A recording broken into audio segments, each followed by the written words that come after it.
Pour aimer et respecter quelqu'un, il est nécessaire de le connaître tel qu'il est. Pour vouer à Dieu l'attachement exclusif qu'il mérite, il nous faut étudier sa parole et examiner pour nous-mêmes quelle est la bonne et l'agréable et la parfaite volonté de Dieu. Romains 12:2. L'important est de savoir non comment les hommes préfèrent adorer Dieu, mais comment Dieu veut que nous l'adorions. Peut-être les cérémonies religieuses, les objets de dévotion sont-ils beaux aux yeux de certains croyants, mais comment Dieu les considère-t-il? Cette question nous intéresse sûrement, car nous désirons jouir de l'approbation divine.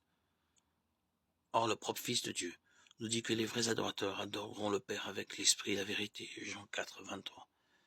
Est-ce adorer avec l'esprit et la vérité que de pratiquer, par exemple, le culte des images? Dieu approuve-t-il cette pratique? Dans le Décalogue, un des 10 commandements, Dieu lui-même déclara: tu ne te feras pas d'image taillée ni aucune figure. Tu ne te prosterneras point devant elle et tu ne les serviras point. Exode 20, 4, 5. Il y a des croyants qui estiment qu'une image pieuse les aide à adorer Dieu, du fait qu'ils peuvent la voir ou la toucher. Mais Dieu fit écrire à l'apôtre Paul sous inspiration: nous marchons par la foi, non par la vue. 2 Corinthiens 5, 7. Dieu nous dit sans embâche que le recours aux images ne fait pas partie du vrai culte. Il qualifie cette pratique de mensonge. Ésaïe 44, 14, 20.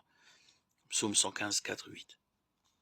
On a beau prétendre que l'honneur rendu à l'image est moins élevé que celui qui est rendu à Dieu, ce dernier déclare qu'il refuse de partager sa gloire et son honneur avec une image quelconque. Isaïe 42, 8. Avec tendresse, l'apôtre Jean nous dit: petits enfants, gardez-vous des idoles. 1 Jean 5, 21. Examinez votre maison pour vous assurer que vous observez ce commandement. Deutéronome 7, 25. Si vous conformez votre vie et votre culte à la volonté du Dieu d'amour, vous pourrez obtenir de sa main des bénédictions éternelles. 1 Corinthiens 10, 14. Continuons d'étudier pour connaître la majesté de Dieu et ses desseins bienveillants. Alors notre amour pour lui ne cessera de croître. Ne laissons jamais passer toute une journée sans le remercier de bonnes choses dont nous jouissons grâce à sa bonté de cœur. À mesure que nous le connaîtrons mieux, gravons dans notre cœur l'importance de lui être fidèle, car il est le grand Dieu de l'univers. À condition de l'aimer et de lui obéir, vous marcherez sur le chemin qui conduit à la vie éternelle.